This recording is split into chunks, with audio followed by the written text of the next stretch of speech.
Assalamualaikum warahmatullahi wabarakatuh. Kembali lagi di channel Radio Horor. Untuk kisah kali ini masih ada sebuah cerita dari tulisannya Niskala Skala. Dan untuk kisah yang akan saya bawakan kali ini, yaitu sebuah kisah yang berjudul Singsot dan Hilangnya Rimba Seta. Dan sebelum kita masuk ke ceritanya, tekan dulu tombol like video ini. Dan jangan lupa tekan juga tombol subscribe channel ini. Dan nyalakan juga lonceng notifikasinya agar tidak ketinggalan cerita-cerita lainnya dari channel ini. Dan buat teman-teman yang pengen membaca langsung ceritanya, nanti silahkan saja kunjungi linknya yang nanti akan saya sertakan di kolom deskripsi. Dan seperti apa untuk kisah kali ini?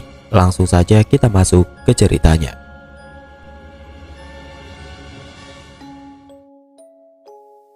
Cerita kali ini agak berbeda dari cerita biasanya, karena cerita ini akan mengandung banyak unsur kekerasan dan misteri di dalamnya. Akan banyak istilah-istilah yang mungkin kurang nyaman untuk dibayangkan. Latar belakang tahun 1966. Rimba Seta adalah putra dari pasangan muda yang kaya raya. Dirinya hidup berkecukupan sejak lahir. Ayahnya, Pak Kerta, merupakan pewaris tunggal dari seorang saudagar sembako kala itu. Sedangkan ibunya, Bu Sanum, merupakan putri dari orang tua yang cukup kaya juga, di mana ayah Bu Sanum adalah orang Belanda. Jadi, Bu Sanum ini seorang blasteran Indo Belanda. Rimba Seta sudah terbiasa hidup glamor dari kecil.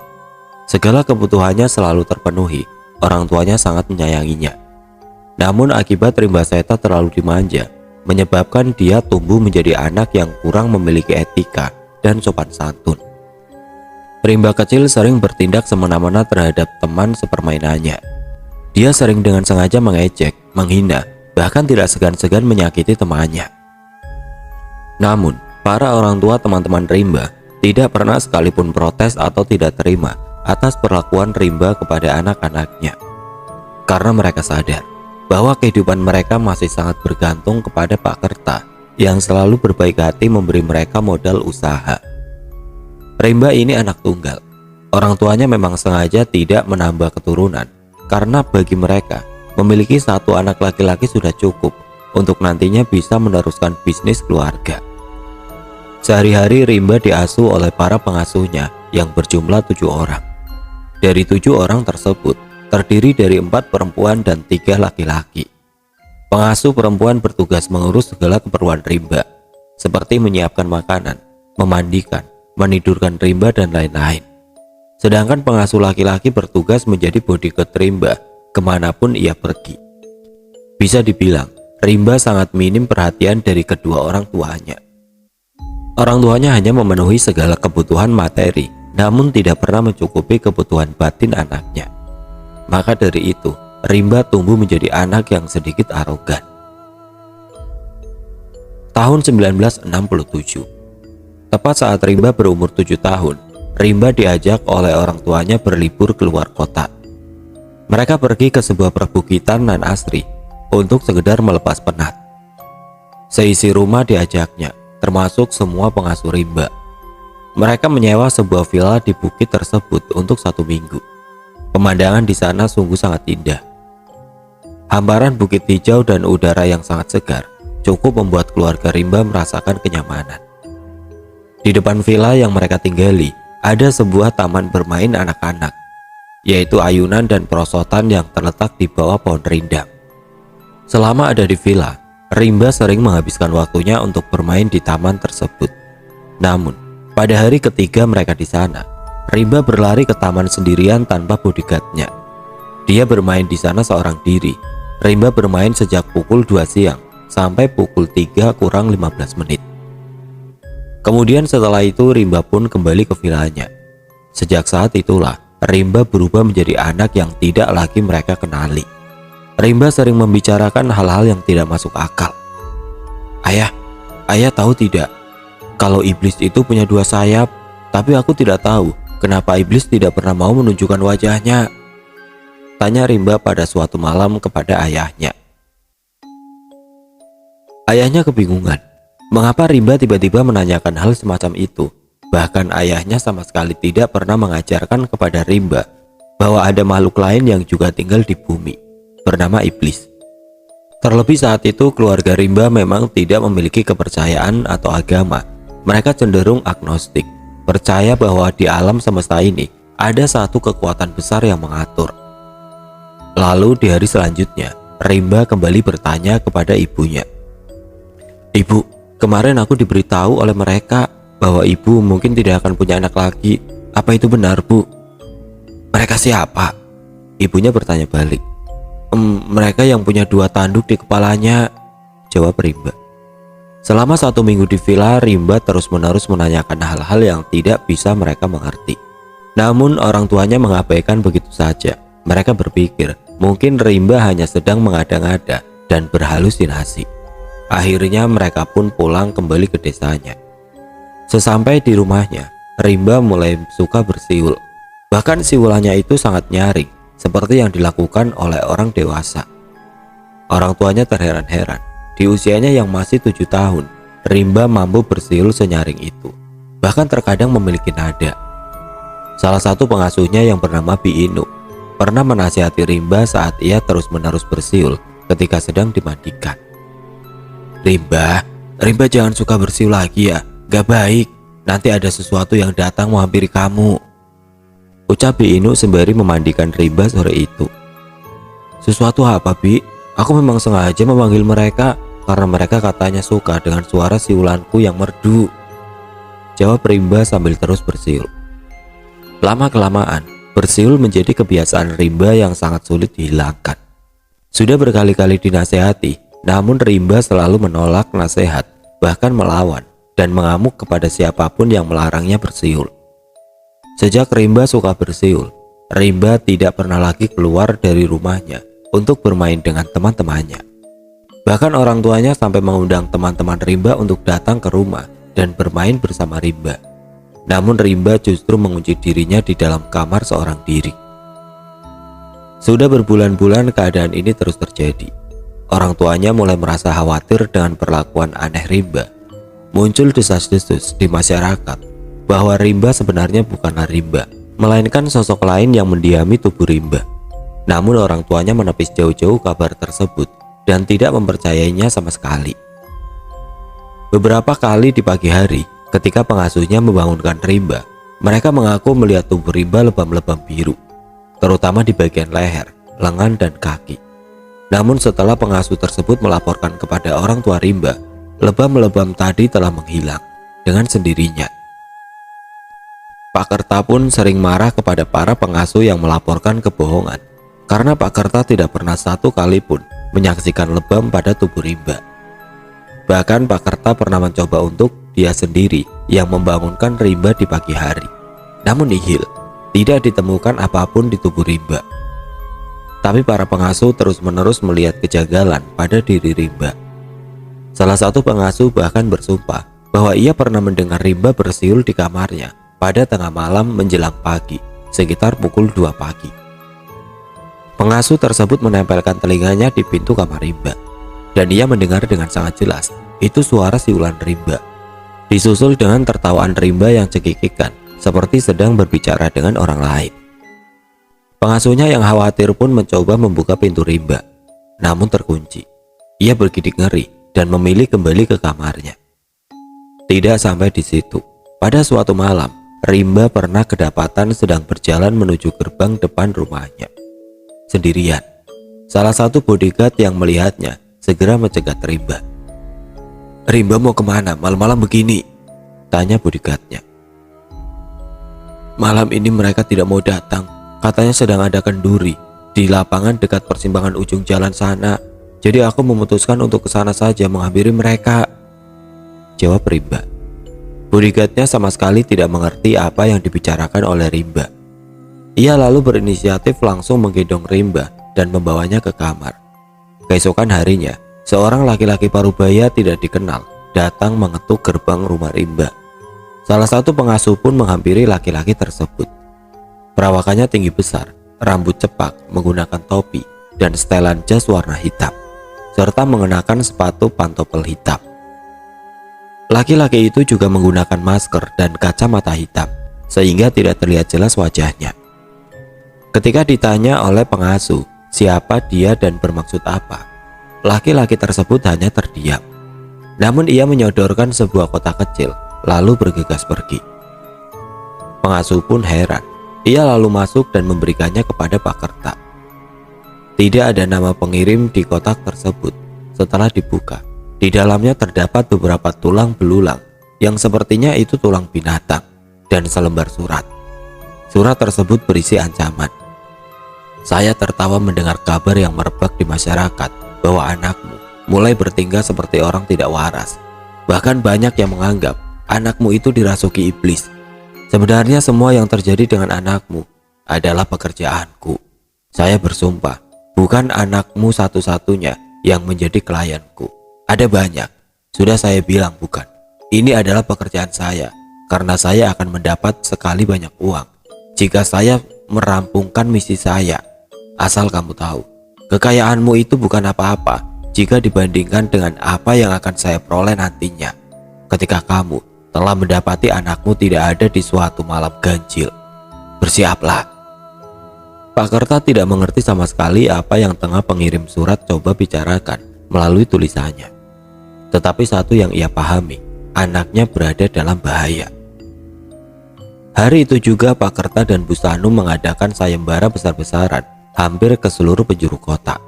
Mereka meminta untuk siapa saja yang mampu menemukan laki-laki yang diduga pelaku kejahatan terhadap anaknya akan diberi imbalan senilai 1 juta rupiah. Di mana waktu itu uang 1 juta rupiah sudah sangat-sangat banyak. Dan tidak hanya uang imbalannya, namun juga sepetak tanah 90 meter persegi. Masyarakat heboh dan mulai berlomba-lomba mencari laki-laki yang dimaksud. Hampir semua warga beralih dari pekerjaan utamanya demi mencari pelaku. Bahkan banyak juga yang memakai jasa dukun untuk membantu menemukan pelaku. Bagi seorang Pak Kerta, imbalan segitu besarnya sangatlah kecil.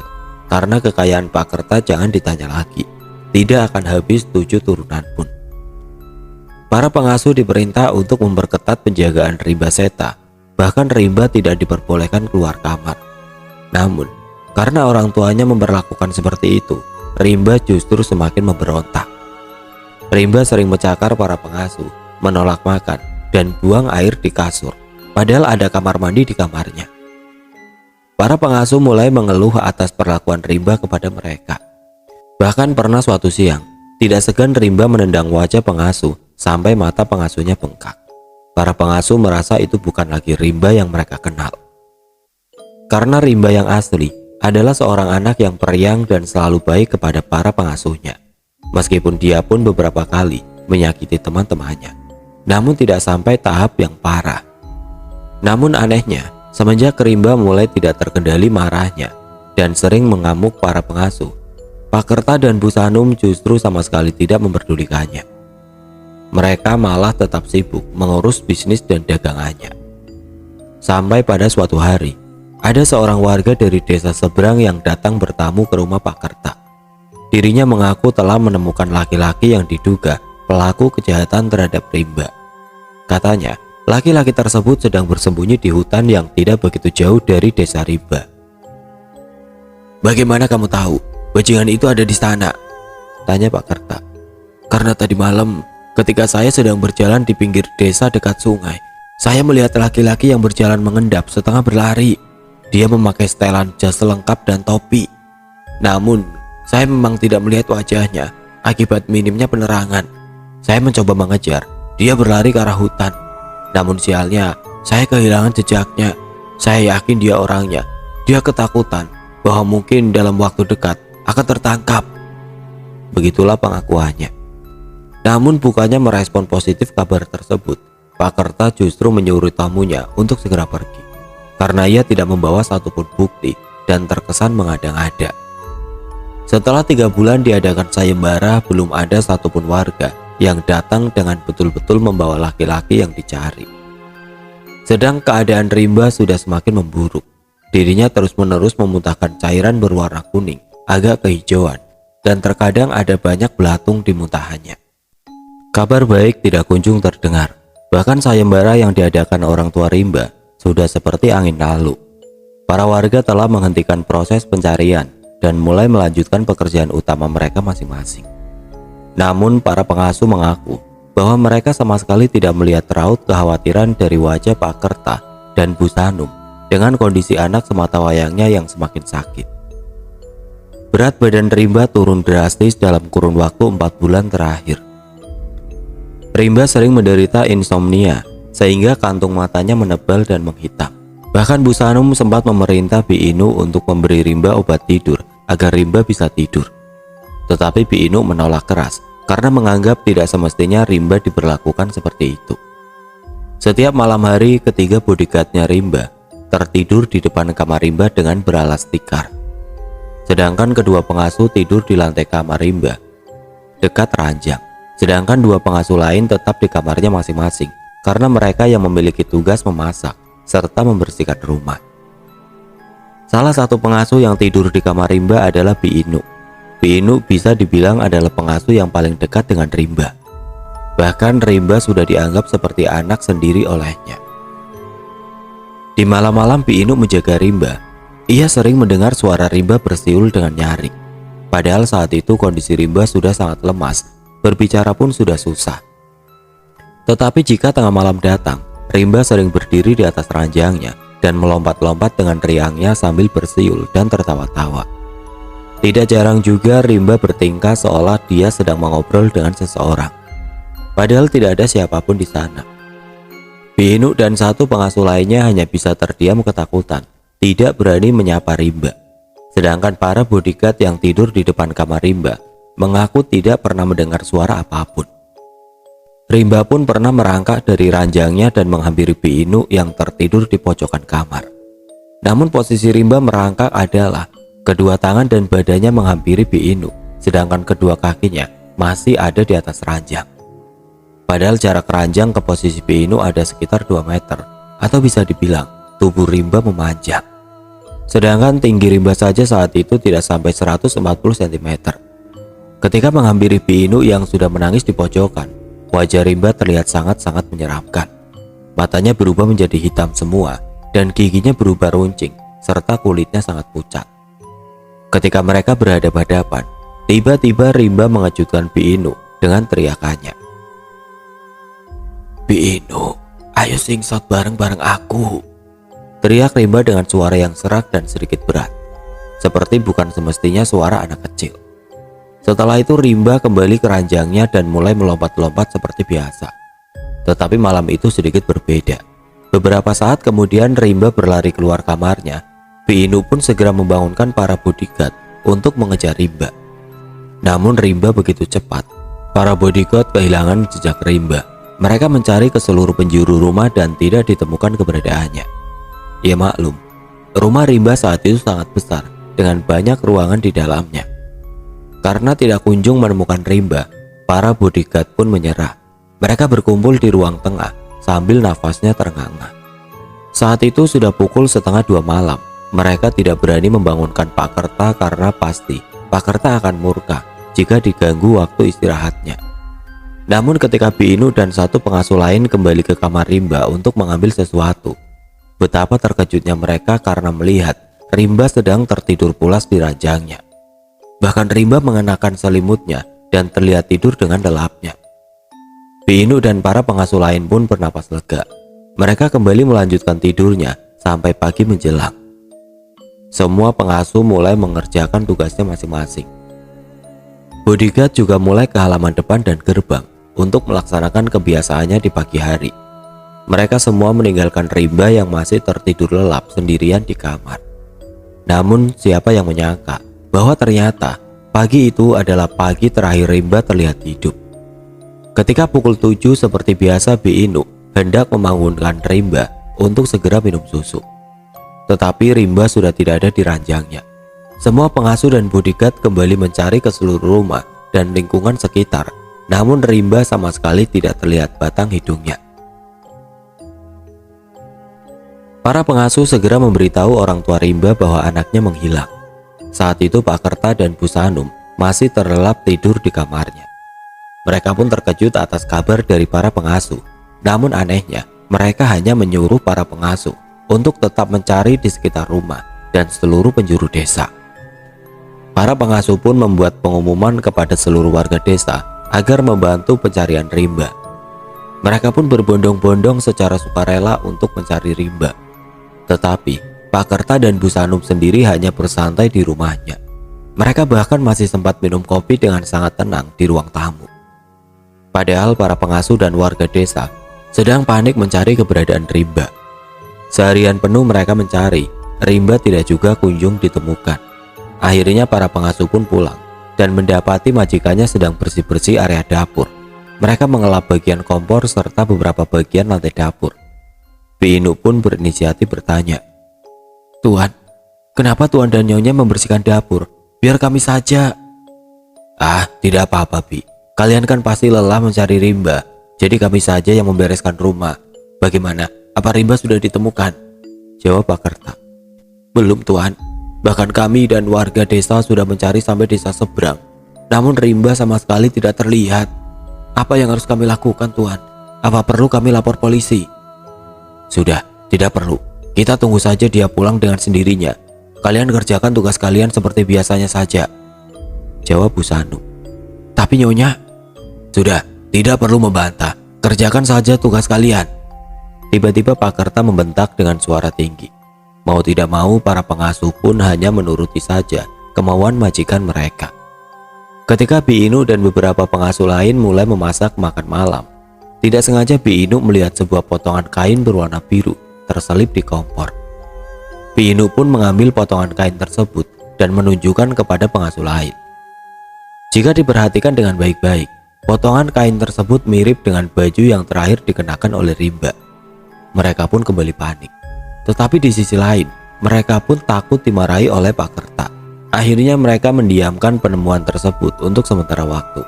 Keesokan harinya, salah satu bodyguard hendak mengambil sebuah alat dan cairan pembasmi rumput yang terletak di gudang bawah tanah. Awalnya ia tidak mendapati sesuatu yang aneh, namun semakin ia masuk, semakin ia mencium bau anyir darah. Dia pun mencari sumber bau tersebut, karena ia khawatir ada bangkai tikus atau binatang lain. Kebetulan di gudang bawah tanah tersebut memang digunakan sebagai tempat menyimpan peralatan kebun, dan juga menyimpan jerami kering yang biasa Pak Kerta gunakan untuk membasmi nyamuk yang ada di sekitar tokonya. Jerami dibakar bisa mengusir nyamuk. Bodyguard tadi perlahan mendekat ke arah tumpukan jerami, dan di salah satu sudut, ia melihat bercak darah.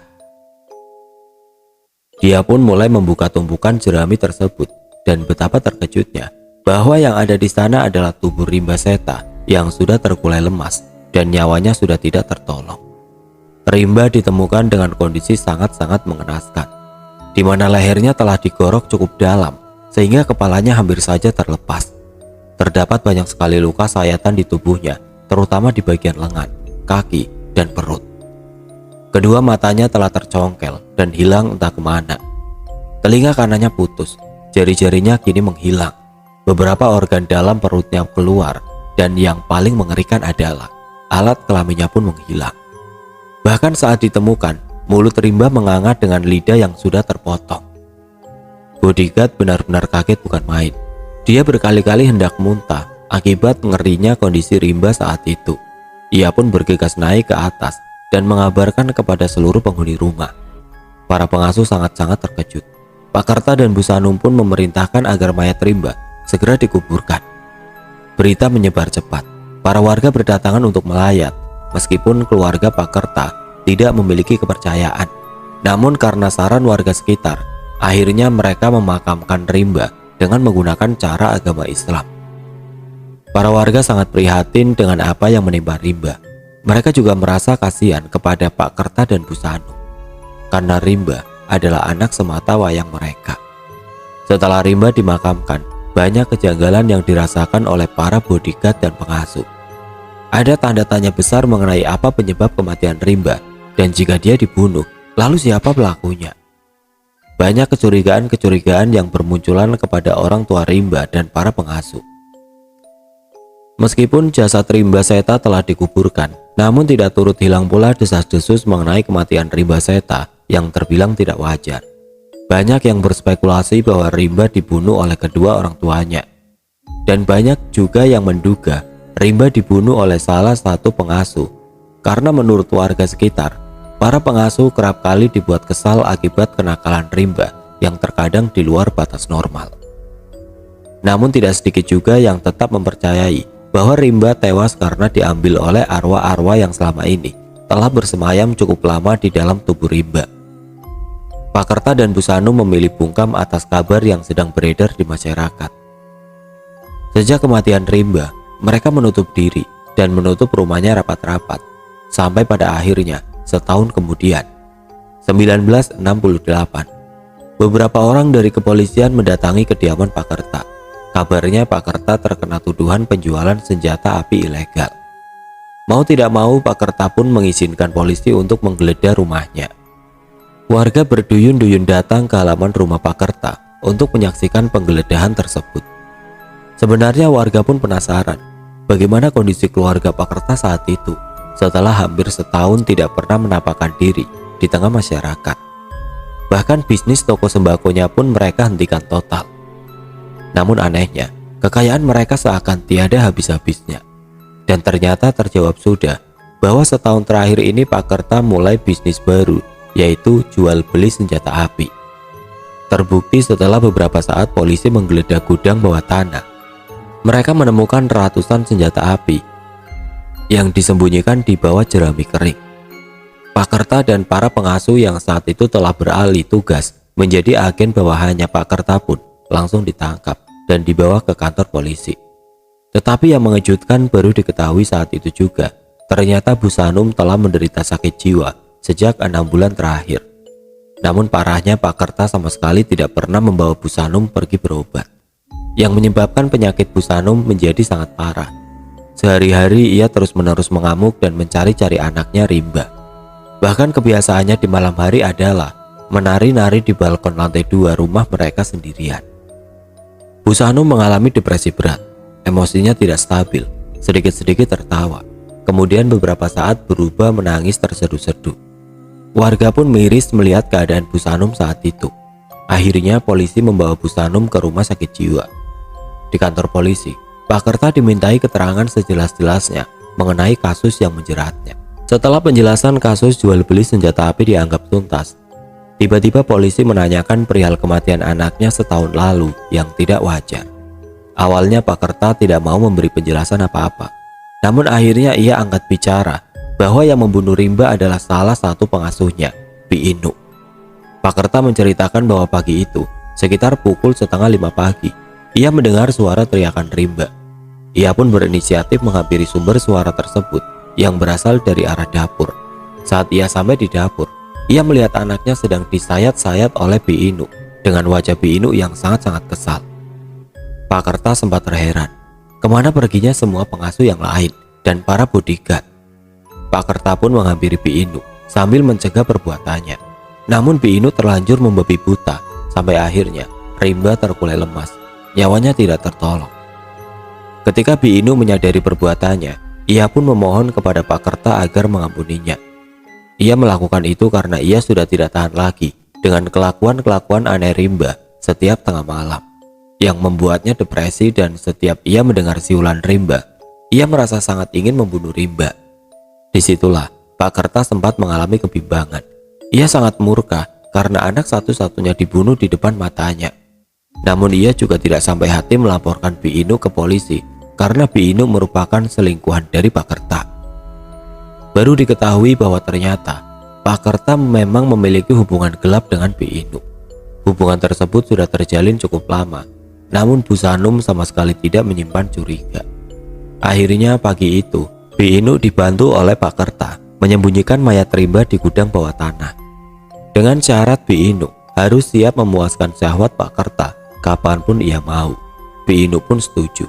Setelah pengakuan dari Pak Kerta, tiba-tiba Bi Inu menyangga semua perkataan Pak Kerta. Menurutnya, itu semua adalah bohong. Bi Inu mengaku bahwa memang dia yang membunuh Rimba, namun ia diperintah oleh Pak Kerta dan Bu Sanum. Alasannya karena mereka telah banyak menanggung malu akibat perlakuan aneh anaknya. Tokonya semakin hari semakin sepi, karena orang-orang mulai berpikir bahwa ada yang tidak beres dengan keluarga itu. Akhirnya disepakatilah bahwa Rimba harus mati dibunuh, karena jika dipertahankan pun, hanya kemungkinan kecil Rimba dapat sembuh seperti semula. Pagi itu saat Rimba tengah terlelap tidur, Bi Inu dan beberapa pengasuh bergegas membawa Rimba ke dapur. Lalu disayat-sayat tubuh Rimba, digorok lehernya sampai hampir putus. Kemudian organ dalam perutnya dikeluarkan, alat vitalnya dipotong. Ditaruhnya mayat Rimba di gudang bawah tanah, dan semua itu dilakukan berdasarkan persekongkolan dengan orang tua Rimba sendiri. Beberapa hari setelah kematian Rimba, mereka mengaku merasa tenang dan nyaman karena mereka tidak lagi harus mendengar suara-suara siulan Rimba yang menyeramkan. Namun sebulan berikutnya, siulan-siulan tersebut malah semakin menjadi-jadi. Mereka mengaku hampir setiap malam melihat sosok Rimba tengah berlarian di dalam rumah dengan kepalanya yang hampir putus sambil bersiul nyaring. Dan Bu Sanum berkali-kali didatangi langsung oleh arwah anaknya dengan rupa yang sangat menyeramkan. Hal itulah yang membuat Bu Sanum akhirnya depresi dan gila. Dengan kondisi Bu Sanum yang sudah tidak waras lagi, Pak Kerta pun melampiaskan syahwatnya kepada Bi Inu. Mereka seakan bebas tanpa Bu Sanum yang mengganggu. Hal itulah yang menjadi penyebab Pak Kerta sama sekali tidak membawa Bu Sanum berobat. Polisi benar-benar tidak habis pikir kepada keluarga ini, karena mereka baru pernah menemui orang tua setega dan segila itu membunuh anaknya sendiri dengan cara sesadis itu. Dan Pak Kerta pun mengakui bahwa laki-laki yang sempat dihebohkan sebagai pelaku pembunuhan Rimba sebenarnya adalah salah satu bodyguard yang disuruh menyamar untuk mengelabui warga desa agar seolah-olah Rimba menderita sakit karena dijahati oleh orang, bukan karena kerasukan. Lagi-lagi, semua hanya tentang reputasi demi keberlangsungan bisnis keluarganya dan kekayaan yang akan diberikan secara turun-temurun.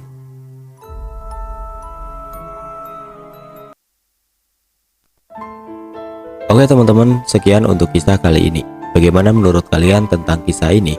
Tulis komentar kalian di kolom komentar. Dan buat teman-teman yang baru bergabung, jangan lupa untuk like, komen, share, serta subscribe channel ini. Dan nantikan kisah-kisah horor berikutnya tetap di channel Radio Horor. Wassalamualaikum warahmatullahi wabarakatuh.